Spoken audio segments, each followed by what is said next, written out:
Everyone, welcome. This is my opening story.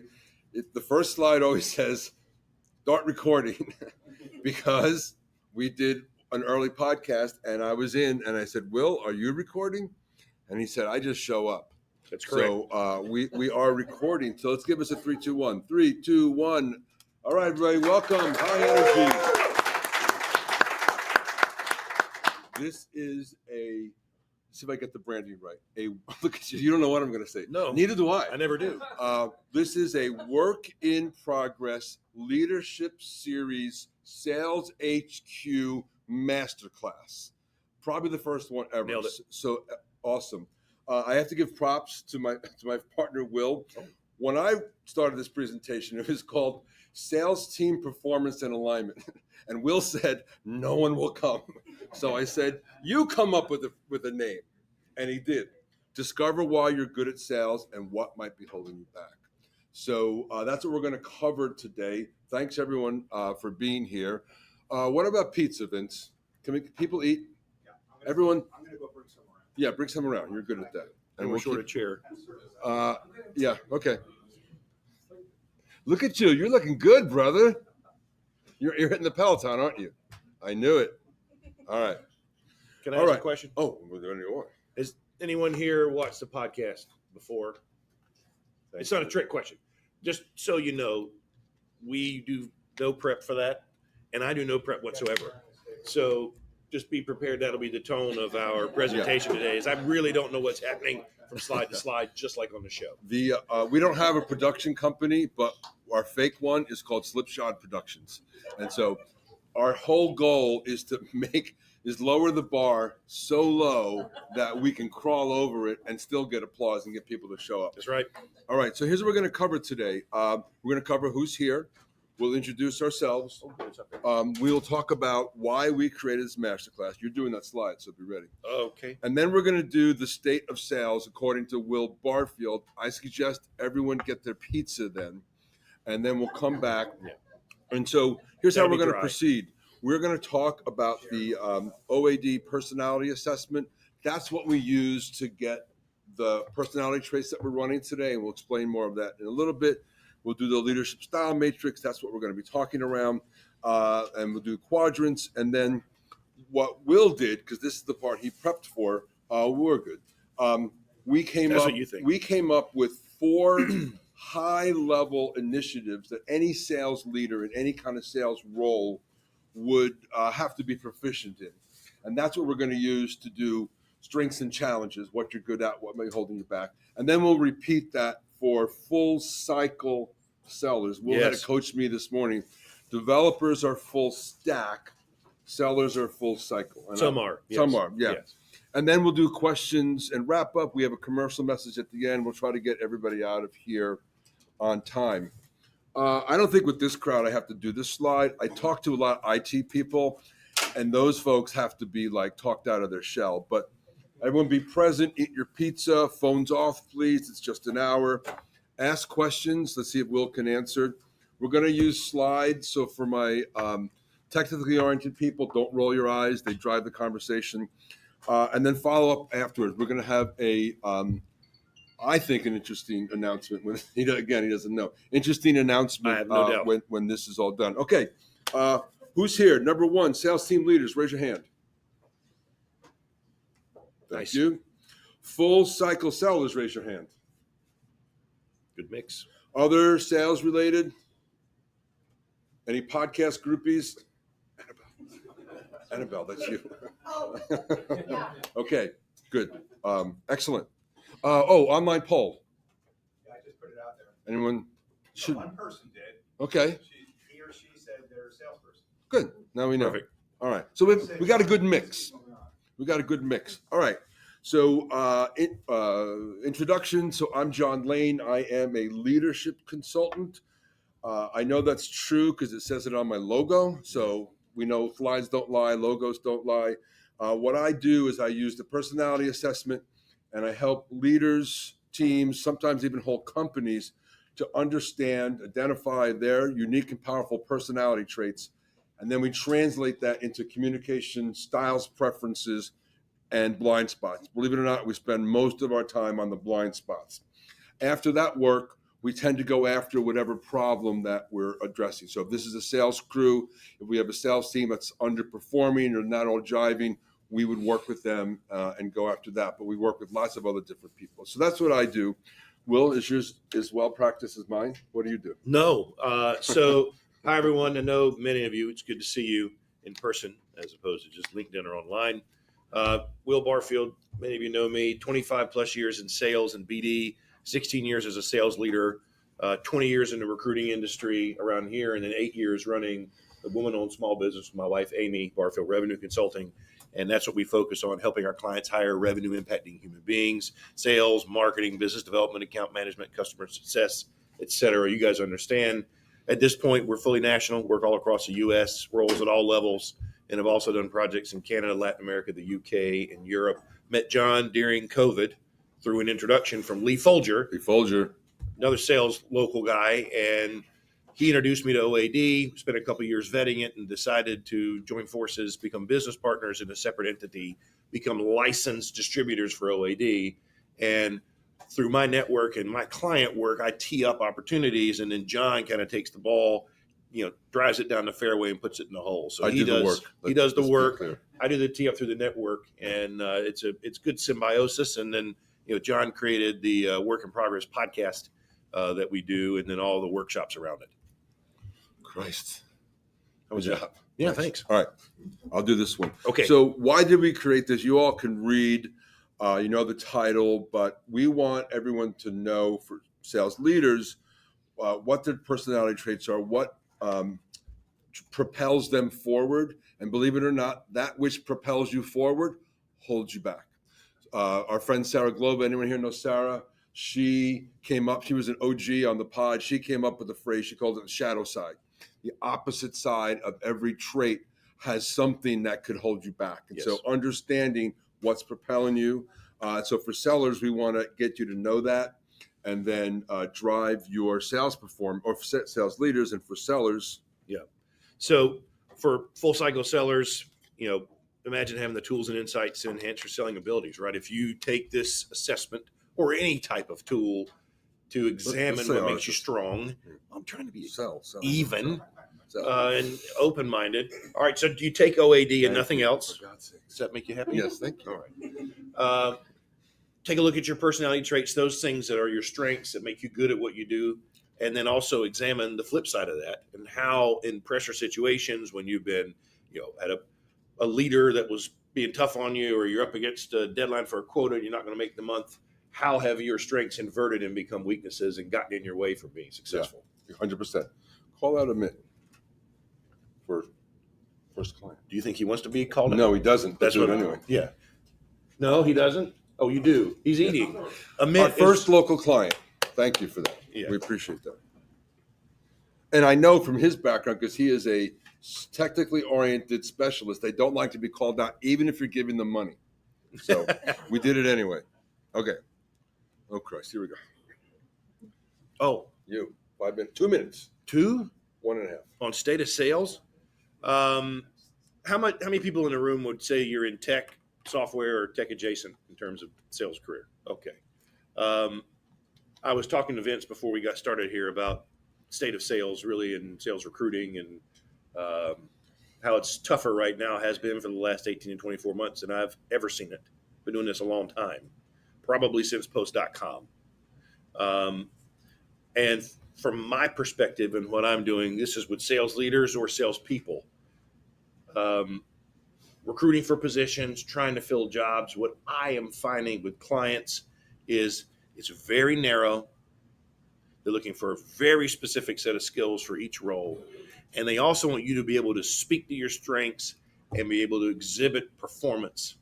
So, this self-analysis tool like this, it has you, take a snapshot of yourself and examine what makes you good at what you do and then what your weaknesses might be, is really great prep for interviewing, but also for building your LinkedIn profile and building your resume around those things that are your high points so that you can be successful as possible in the interview process. It's really tight, super competitive out there, and anything you can do to prep more thoroughly and differentiate is super helpful. Perfect. Well done. Well, thank you. Is your head big enough on the slide? I tried to get it bigger, but it wouldn't. I'm wondering why it was so big. Did you do that on purpose? I did. You did? I did. You swelled it? Okay. It wasn't hard. It was a short trip. Okay, so I'll sell that with you later. We use the OAD personality assessment. We do it for a couple of reasons. It's highly accurate, easy to administer. In our consulting bit, which really won't come up today, it does eliminate social desirability distortion. So leaders here, I can tell you who's engaged on your team and who's not without them even knowing you asked the question. And so that could be super helpful. It's also built to the standards of all of those nice logos at the bottom. On one of our podcasts, we'll refer to as littered across the bottom. And I was like, do you know how long I spent on that slide? And you describe it as littered.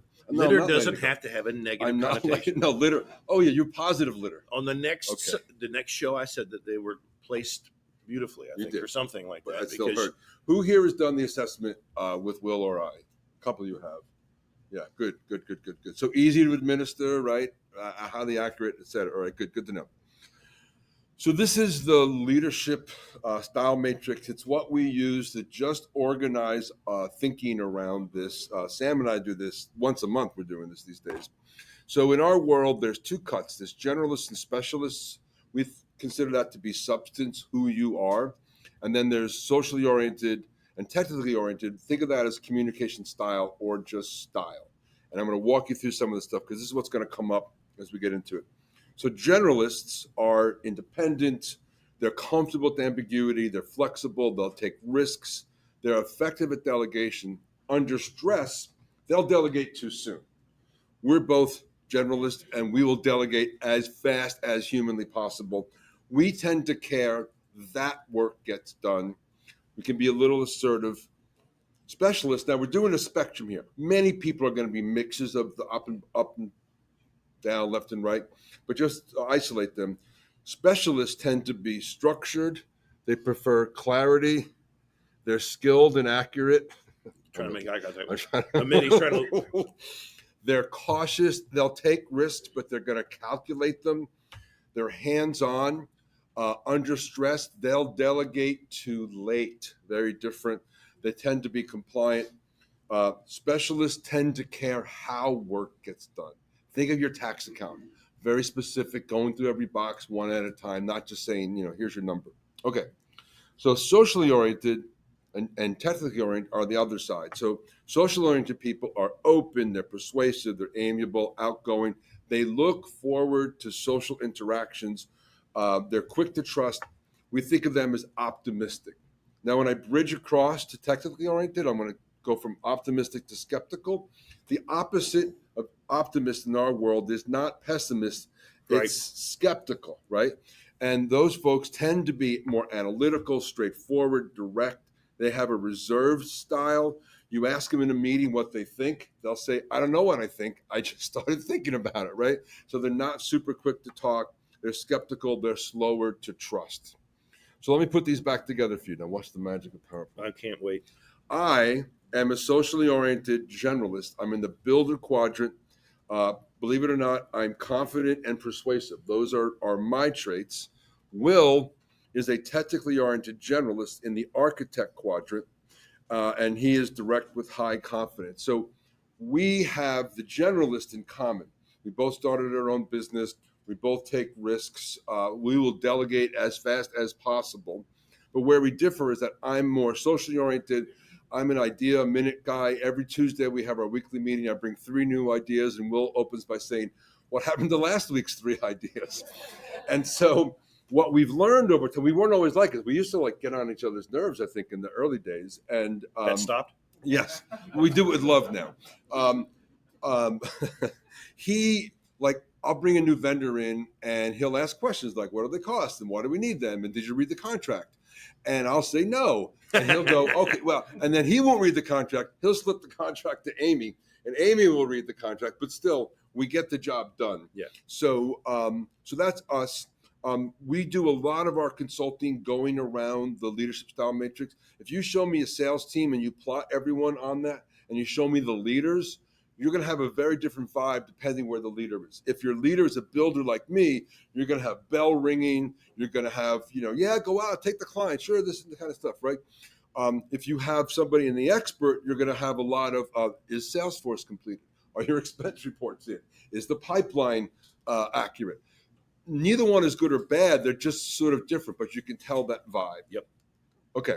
So now we're going to get into it. We're going to define the quadrants so you know them, and then we're going to start doing the good and the bad stuff. So builders, we're dynamic, confident individuals. You all can read this. I won't read it all.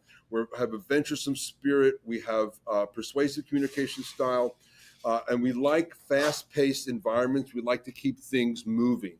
This is a generalization. In our world, there's 4 different types of builders.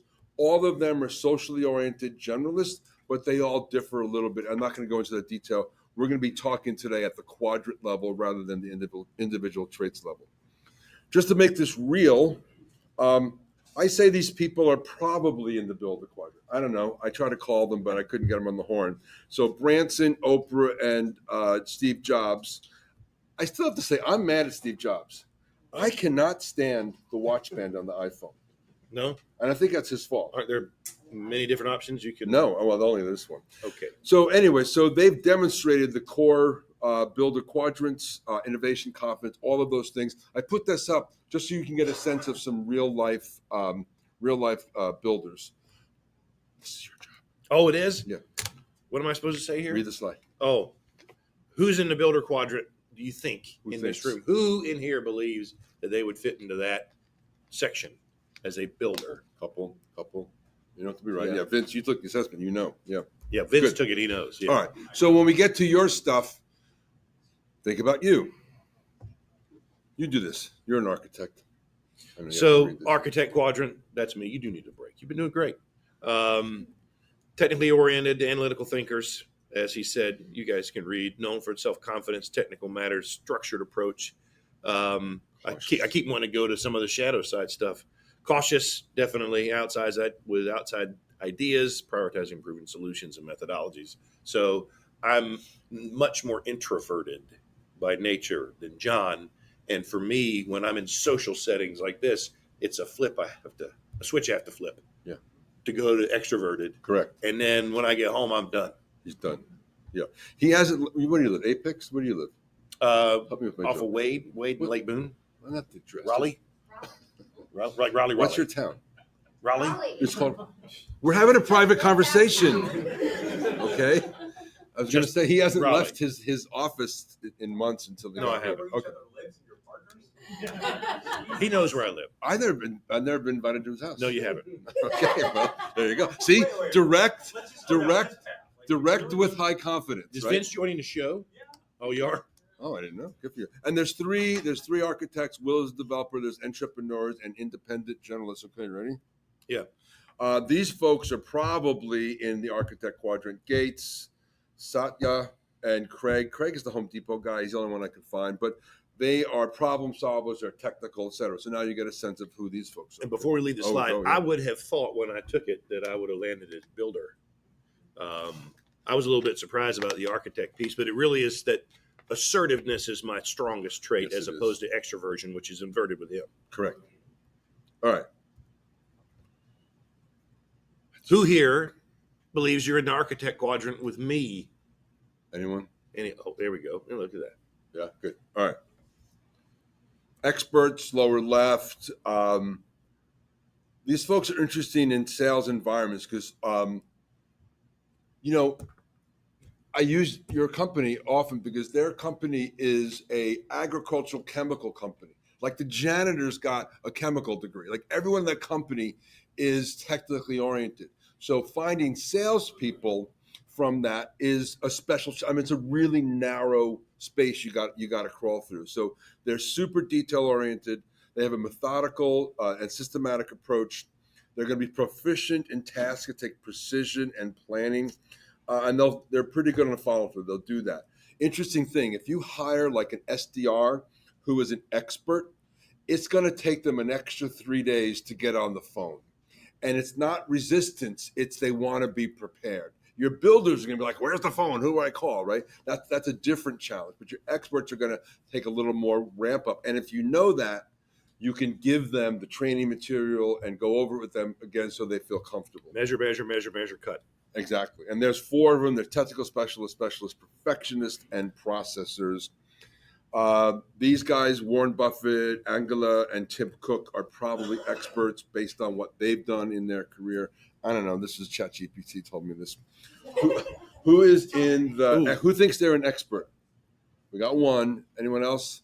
No one wants to own that. Yeah, I think it's going to be less of experts, unless we twist their arm, aren't really going to show up for something like this, right? Or the experts are all online. All our experts are in the online. Heather's the expert. She's on. Oh, hey, Heather. Yeah, she is. All right. And then let's go through this. Facilitators, lower right, they're cooperative. They excel in roles that have attention. I present as a facilitator, and some of you will know what that means. But so they're really good at relationships and execution. So I always tell clients, if you think you're looking for a chief of staff, all things being equal, get a facilitator because they cover both sides for you. Use your Love Boat reference. Anyone know Julie McCoy from the Love Boat? Anyone old enough to know Julie? Julie is a coordinator, right? So she's that. And you're right, I should have done it. Okay, and there's 2 of them, coordinators and social diplomats. Again, ChatGPT, thank you. These folks are probably in the experts. Sheryl Sandberg, she, I think, whether this is good or bad or not, got Facebook over those early humps because the other guys are a bit of a robot. Was that? Yeah, he caught an error on the slide. Oh, good. Expert. Where's the mistake? Facilitator. Probably. Oh, fuck.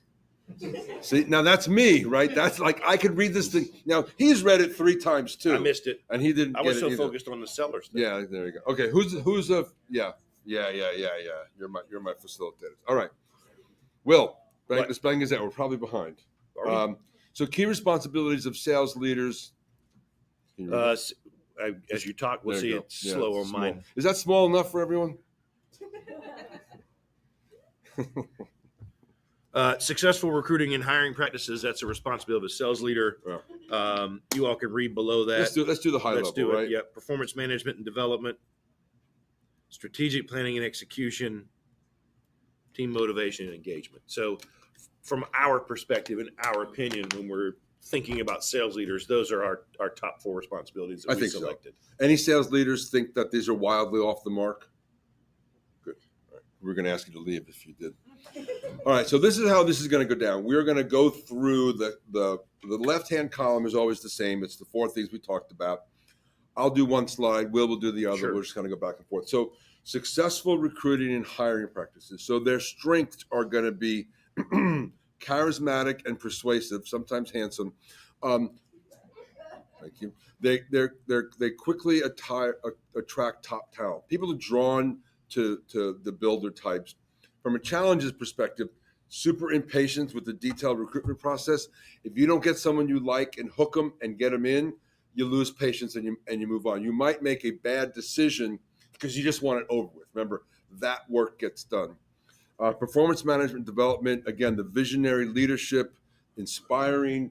Builders tend to be persuasive, the good sellers at that, and they can have people believe they can make audacious goals.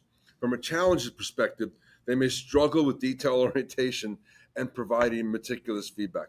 Folks, we're not paying that much attention. Probably not great at performance We're reviews. looking at the top line and the bottom line and how it goes in the middle. Someone else is going to have. RevOps can help on that. Strategic planning and execution. So again, innovative strategy development and quick adaptation to market changes, but inconsistency and impatience with long-term strategic execution. So again, we're bouncing, we're going fast. And team motivation, we can be inspirational, creating a motivational environment. We also, remember I mentioned delegate, we may delegate to others and miss fostering team responsibility, right? Because we're out doing our own thing. We're out talking with clients, doing whatever we want. Oh, someone else take care of that. And that's a miss. So if you're a builder and a sales leader, this is where what might make you good and also what might hold you back. So pay attention to all that. We will send these slides around to everybody. So anyone who's taking notes, my experts, All right, Will. Yes. So we need to get through this quickly, John. Key responsibilities of sales leaders. We're talking about architects now. You were on the slide a minute ago, say we're running behind. Well, I now bring we're it up, caught and now you say Now we we aren't. caught up. Thanks to you. Now we're behind. Yeah. Successful recruiting and hiring practices. Analytical, ensuring a thorough and fair hiring process. It's a strength. Challenge. Overemphasis on technical skills, potentially overlooking cultural fit. Performance management and development. Strengths. Analytical approach. That's the same as up there. No, it's close, but Oh, finish reading it. providing detailed and constructive feedback. Challenges may lack the ability to inspire and motivate through visionary leadership. Yes, that's me. Strategic planning and execution, strong problem solving skills, structured strategic planning. Challenges, overly cautious, potentially missing innovative opportunities, and team motivation and engagement. Stable and predictable work environment, but may provide the dynamic and inspirational leadership needed to energize the team. So, those pluses and minuses of being a architectural sales leader. And as a sales leader in my history, I was always a player coach. So I was selling and leading full cycle. Thing about cycle. Thank you. Thing about architects, not all of them, but generally, they tend to like their own ideas best, and so sometimes they're right, sometimes they're not. All right. So my architects here, anyone getting some value out of this? Nod your heads. Thank you. Okay, good. All right, let's do experts. We're going around. So I'll do this one. So again, in our world, builders and experts are opposites, and architects and facilitators are opposites. So really, this is going to read the opposite. So from a recruiting and hiring, you are going to have a process, right? It's going to be tight. It's going to be managed. It's going to drive the TA team crazy because they're really going to stick to stuff. So that's good. But there's going to be resistance to things like new ideas or new changes. And so that's going to slow them down a little bit. Performance management, again, detail-oriented, providing precise and actionable feedback. What experts like to do, or let me flip it around. When you give an expert, like your annual review or whatnot, don't say you did a good job. Like, that's not going to cut it. You did an excellent job because you were over quota by 32%, but they want the specifics, right? And so as performance managers, they're going to give the specifics. Us delegate builders may not like hearing so much coming at us. So if you're a sales leader and you've got a builder and you're an expert, realize that you got to give them the top line and then get into the details so they can absorb it. And then they may struggle with inspiring and motivation through emotional connection. So a lot of times experts don't have that high, like EQ, talk about themselves and bonding kind of stuff. Strategic planning, again, they're going to be highly effective in doing the detailed and structured plans. I mean, their plans are going to be like, really great. Can anybody carry them out? That's a different issue. They may also lack flexibility and creativity and strategic thinking. So again, each side of the coin. And then team motivation, strengths, providing a stable and structured work environment. Your sales leader that's an expert, they're going to run the morning stand-ups are going to run on time. There's not going to be a lot of babbling. You're going to know what your quota is. You're not going to get comp plans changed on you at the last minute. It's going to be super structured. But they may struggle with the motivation. In OAD, we have a little joke that, if you have a $100 million sales team and you bring in an expert to be the sales leader, it's going to run like crazy, but it's going to be an $80 million revenue team because it's just harder for that person to do. Before we leave the slide, Go. 2 points I want to make. One, to John's personality trait, when you're talking about being an expert leading a builder. One of the things I learned working with him is you got to catch him doing something good before I share the bad feedback. So I got to start positive, not go straight negative. With me, you can go ahead and go negative. Like, go ahead, let's rip it off. But I've got to warm him up before I bring the negativity to the conversation or the constructive criticism. Okay. Who got the email from us? Some of you got an email. We're having this masterclass. Some of you are on LinkedIn. But I did, for my CRM, a email blast to 142 people in the Raleigh area that might want to come to this. So my response rate isn't great. I read that MF thing so many times. I set it to go out at 6:30 a.m. in the morning. This guy's up super early. I wake up, look at my phone. He says something nice, and then he goes, there's a typo. I wrote, Will and JOH give a masterclass. But so he warmed me up. In the old days, he would have just started pinging me, "Hey, you got a mistake." And then Now he doesn't says react something well to that. nice, then he goes, "Hey, you got a mistake." So And the other story I want to tell about this kind of a leader, John and I were about to close a deal with a software company to do an OAD evaluation of their sales team. We had the head of people on board, we had the head of talent on board, we had the chief revenue officer on board. But they were in the middle of a transition, bringing in a new VP of sales. And when that VP of sales got there, they wanted him to take a look at this before they signed off. It was supposed to be kind of an Olay, right? Because his team was going to get evaluated. He's an expert. And resistance to new recruitment trends and technologies. Because it was not his idea, it was not the right idea, and he killed it immediately on the first call, within 5 minutes of the start of the close call. Yeah. He's like, "No, I don't agree with it." And he went through the profile and took offense to it. And the more detailed readout that we got on the profile said, he's going to take offense to this. Yeah. So we knew it was coming, but there was no way to tell him he wasn't right. It was an impossible win. He's what's called a technical specialist, and he writes. We sent him his thing, and he writes. He must have stayed up late. He looked at every line in that report, and he told us exactly what was wrong with it. Every line. And I showed it to our COO, Philip, and he goes, "That's exactly what a technical specialist would do." So, you don't have to agree with it to sort of nail the general side of it. All right, me again, right?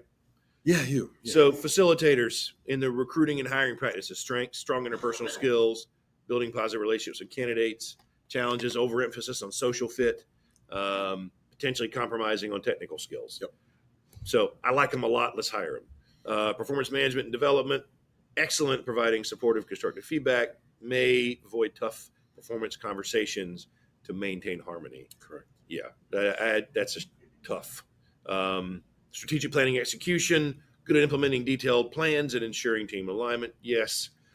May struggle with big picture strategic thinking and innovation. And team motivation and engagement creates a collaborative and supportive team environment for sure.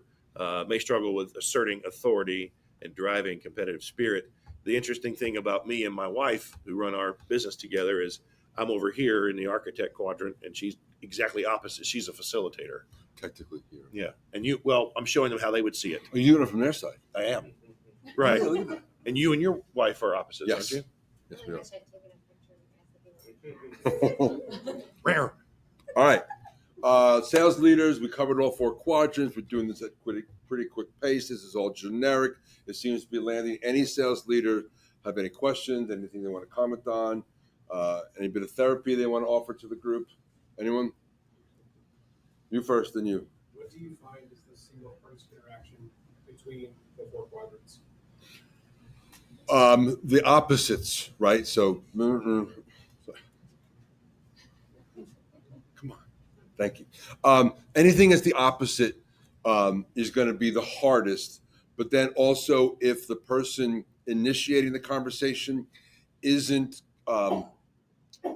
cognizant of the other person's position, that's going to go down hard, right? So if an expert leader shows up to a builder seller and drops a data bomb on where they're screwing up, all of it may be true, but you're going to shut that person down, right? If they come in and give a hook, right? Hey, you're close to making quota.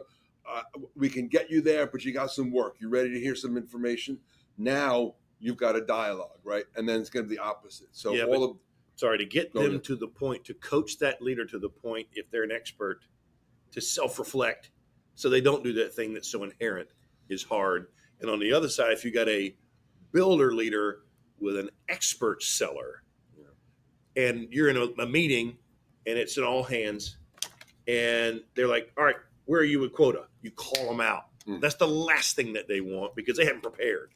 Yeah. They want to have had the time to prepare and be able to talk about what they've done, as opposed to having to think on their feet. It's very disconcerting, and that will really impact culture. Yeah. So opposites great question. Opposites are usually the toughest. Thank you. Hi. Linda. Whatever ended up happening with that sales guy who said no thank you? Oh, he killed the deal forever. He's still there. How's he doing? Yeah. He's not fired yet. He probably has an 18-month window. I'll tell you this. I did follow up. I followed up with talent later, because she's a good friend of mine. Yeah. Maybe about 6 months later. And I was like, "How's it going?" And she said, "You were right." Yeah. bumpy. A lot of compliance, a lot of strict, a lot of that. 100 million, 80 million, right? But the CFO loves them because the forecast is always accurate. Now it's too low, but it's accurate. And they're paying less in commission, and CFO loves that too. Also, which is a different story for grunts. Okay, we got it going. All right, you could probably read this better this time. I couldn't make the slide come out this way, so let's do these four. Prospecting. Yeah, we picked these for. We forgot to stack on there, so there's two Ooh. errors. That's me. I'll own that. Sure. Full cycle sellers, right? So what I'm talking about, and you all know full cycle. We're talking about prospect to close, and then own the account for life, right? And then try to grow it. So it's not in the silo where you get the BDR that does the lead gen and it kicks it to the AE close, and the AE kicks it over to AM or CS. We're talking about a full cycle seller, whether it's a stack or not. Prospecting, lead generation, sales presentations and demos, negotiation, closing, account management, and customer support. So those things are not tied together as much anymore in the tech world. That we're segmented. Yeah. But we do deal with clients that have sales teams that are more traditional outside field sales, and like the folks that work with Mitt that are full cycle sellers. So we're analyzing them in this presentation. Beautiful. All right. Any sellers or sales leaders have any problems with these four? They sound good to everybody? Awesome. Okay. Here we go again. All right. So I promise you I changed these. Did you load the right one? Probably not. Let me see. Yeah, 717. That's No, today's. it says 7. It was edit. Next No, to but I it. changed the name on it. Always change the file. Excuse us. When you send comments back, always change the file name to the day, because I had to go 100 down. So again, all right, back to the show. 3, 2, 1, go. Okay, so prospecting and lead gen for full cycle sellers. So their strengths are going to be at identifying and reaching out to potential customers with confidence and charisma. They'll get on the phone. They'll send those emails. They like doing that. Maybe winging it. They may overlook qualifying details, right? They may just want to get going, and they may spend a lot of time sending great information to the wrong people, right? So you got to help them on that. From sales presentations, they're going to be persuasive and engaging. They're going to capture the room, kind of like what's happening here. Mm-hmm. Challenges, they might focus on the big picture and miss specific customer needs. Can I tell a story? Yes. So I worked for X+1. It was an old ad tech company, old school. And I opened the San Francisco office. So I had to do a little bit of everything. I'm not a seller. But they always sent a sales engineer out with me when I did big clients. And I left the company years later, and the sales engineer is like a very close friend of mine. He said, "Do you know why they sent me out with you?" And I said, "Yeah, because I'll do the big picture stuff and you do the details." They said, "No, because they didn't want me selling stuff that we didn't make." Whoops. Whoopsie. Yeah, we can do that. Yeah, exactly. We can do that, right? That's yes isn't always the right answer. Okay, negotiating, closing deals. This is not my strong suit. So we can sort of negotiate. We can get the deals on the table, but impatience is going to set in, and you're pinging the client too many times and that kind of stuff. And account management, with our strong people skills, we're going to be very good at maintaining relationships and loyalty. A couple of things here. We may not focus on follow-up and detailed customer support enough. Also, you guys haven't, not everyone's seen an assessment, but those of us who have high E for extroversion, sometimes we get too close to the client and we sort of forget, ask me if the deal closed. Did deal close? Put some juice in it. Did the deal close? No, she couldn't sign because her daughter had to go to the orthodontist, and this is an emergency. You start getting that kind of stuff because they've shifted over to the high E extroversion too much. So sales leaders, you got to look for that and bring them back. The dentist has Wi-Fi. You can close the deal while she's there. So on the architect side, for prospecting, you can. Prospecting and lead generation, methodical, strategic, identifying high potential leads. Could take longer to initiate contact due to thorough prep. So that's that measure too many times before you cut instead of firing before you aim, which was on the slide we just did. Yeah. Clear, detailed, and technically accurate presentations when it comes to doing that demo work. can be overly technical at times, losing the interest of less technical prospects, like I'm risking doing now. Negotiating, closing deals, strong and logical negotiation, ensuring mutually beneficial terms, maybe overly cautious, potentially missing out on quicker wins. And on the AM and CS side, reliable, thorough customer support, ensuring all issues are addressed, but can struggle at times with the social aspects of relationship building. And that's that in that situation. If you're a seller in that space, much like I was discussing earlier, if you turn the switch on, Yeah. you can get Some there. people can. Yeah. Yeah. But you got to have a lot of gas to burn that all day. It's exhausting. All right. Stack again. I'm telling you. All right. We'll settle this later. It will be settled later. Mhm. All right. So again, opposites. Prospecting. So they're going to be thorough in doing the researching. They're not going to send stuff to the wrong list, but it may take them a while to get going. We mentioned that earlier. Sam, you do a lot of SDRs, many more than I expected are experts, and so they really want to be prepared going in. Doing sales presentations, they're going to be precise. They'll instill confidence. Sometimes it's too much product and too much detail, especially too early. Like experts make great second and third meetings because now the client or prospect is hooked. They're like, okay, you got me. Now make it real, right? I can't do that. I do great first meeting. Was that? Yeah, but oftentimes, right? It's a good combination. And then the opposite, they can be too focused on details, negotiating really strong. They're logical. They're going to read the contract. They're going to understand the red lines and all that kind of junk. But it's going to be sometimes harder for them on the interpersonal side. So, like for experts, they like structured and clarity. Clients and prospects don't act the way you want them to. They act the way they want to.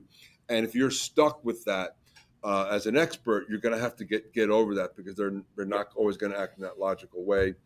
And on the account management side, clients are going to love them because like their reports come out, QBRs are actually meaningful and all of that good stuff.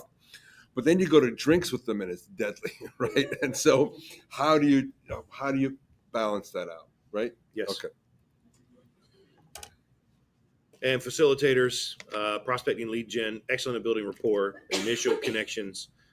They can avoid some aggressive prospecting because of the desire to maintain harmony. Yep. So not cold callers by nature. By nature. Presentation and demos, very skilled at tailoring presentations to meet specific customer needs and engagement, but they can hesitate to assert strong selling points if they perceive potential conflict.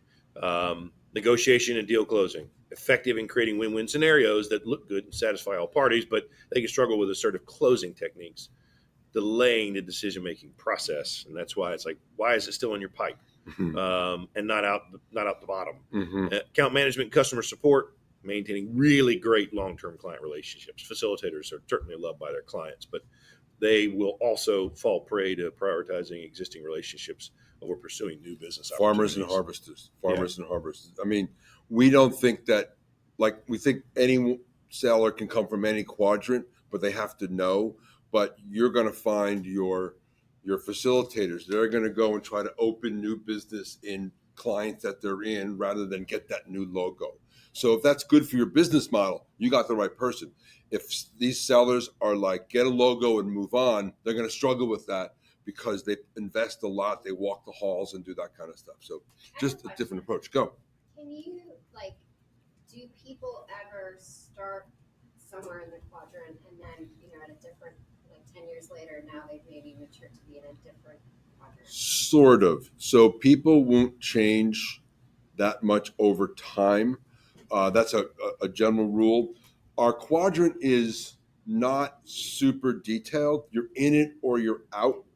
And so someone can move like our friend John Rosar is the most extreme, that's not a pejorative, of the builders. He's what's called an adventurer. The opposite of that is a perfectionist, right? The opposites of that. Over time, John may move a little bit, but he's never going to leave that quadrant, right? Anyway, without going through the assessment, it's hard to answer that. But so people won't change that much. How you present at work, we have a tool we call the perceived job behaviors. I'm a builder. I present as a coordinator. because that guy on the upper right is unemployable. So I know I need to do something differently, right? And so that I'm able to do And what's that. interesting Go. is when a sales leader explains to us, what kind of team that they're looking for and what they're trying to achieve from that group, what their goals are, and then we have everyone take the assessment. We can, without knowing names or performance data, look at the information where they drop on the quadrant and be able to identify, where they've got problems, issues, misalignment, and it's been pretty eye opening that we've nailed it multiple times on people that were underperforming. Yes, We're good at this. When people push to the extremes on the quadrants, is that when you recommend they move out of full cycle and into specialization, like something like facilitator would be really, really good at customer success and account management? Yeah, it's a great question. We're all about getting the right traits into the right roles. Like one of the things we think about is I'm trying to do this from my head. We look at things like patient and detail orientation, and with something we call creativity. Creativity is a measure of how a person attacks a business problem. So someone with a low score is going to read the manual and watch the training video. Someone with a high score is going to be comfortable sort of not having that for them. So airline pilot, high patience, high detail orientation, low creativity. Head of biz dev at a growth startup, high assertiveness, high extroversion, high creativity. I say that as examples to say, if somebody is an architect and you've got them in a farming situation where they're supposed to grow revenue every quarter, every year from the same client, they're probably going to struggle with that. So if you've got a different role for them and you can move them based on that, that's a good idea. They'll be more successful, right? So we paint with a pretty broad brush, because if somebody's an architect and they're a harvester and they're killing it, great. It can happen, right? So anyway, all right. and with the tool, we can actually map We can. the role to the tool and then match your people to the role. Yeah, that's what we do. All right. So wrapping up here, we said this a few times. Your traits propel you and can also hinder you. So for sales leaders, to the question earlier, be self-aware. Be aware how you present in the world, but be aware of how your people fall into it, so you can coach them for them, not for you, right? Know your strengths and challenges, leverage them, and address those challenges to build a better team performances. Your strengths will only get you so far. Where you struggle, well, they say trust is filled eyedropper at a time, and it's lost in buckets, right? If you squash somebody in one meeting, like, you've lost them, and you're just not going to get them back. So learn that. And then, have some strategies that work for you for motivation. Okay, let's be honest. This one, you should buy our assessment. That's what I'm telling you to do. I'm not going to hide it. You want me to read the other side, or you want to keep reading? Oh, wait. I messed up. Yeah, now you do that one. It's full cycle. Wait. There, you're back. It's slower over here. Yeah. Full cycle sellers gain awareness of what drives your success in sales, right? Know what you're good at. Understand it. Identify the barriers. Recognize and overcome barriers that might be holding you back. I wish I had access to a tool like this much earlier in my career, but I think about where I map on the quadrant, and it helps me with the decisions I make with regard to how I communicate to prospects, to business partner, to my wife who owns a company and can fire me. And then enhance your skills. Ask your sales leader for more in-depth traits and behavior assistance. And ask your boss to buy the OAD, right? Right, to buy OAD as fast as possible. If that's possible. Did you bring your Square thing for the credit I cards? did. Right. And then Always. I had a great train of thought, and you just I stepped destroyed up. it. It's all right. Go back. No, Take two. eyedroppers 3, 2, and 1, buckets. go. It's over. It's gone. All right. We'll come back. It's You just got a question. questions? We got answers. Go. So I've taken things like this in the past and done it at the team level, and people are always very interested in the results, and there's motivation right after the test. Yes. Can you tell me a story about someone that's done this really well, intentionally and consistently after the initial project? Yeah, it's great. So generally, I don't have a story for you, but clients that use this, and like some clients, they take the leadership style matrix and they put it on their door and they circle what they are, or they put it on their cubicle, etc. Those clients who really lean into it tend to have better effect. When we work with clients in a paid engagement, I come back once a quarter. We do refreshes. We do different types of workshops, leadership through successful leading through change. Oopsie. You good? You looking at me? I don't know. I didn't do it. Go ahead. You were Anyway, so pontificating. I mean, OAD has been around 40 years, so like we're doing something right, and we have a 90-something% renewal rate. So the clients that get in with us and use it tend to stick, and then it becomes sort of a cultural element. So when candidates come in, every candidate, maybe a finalist, takes the assessment. The company can say with an honest face, everyone here has done it.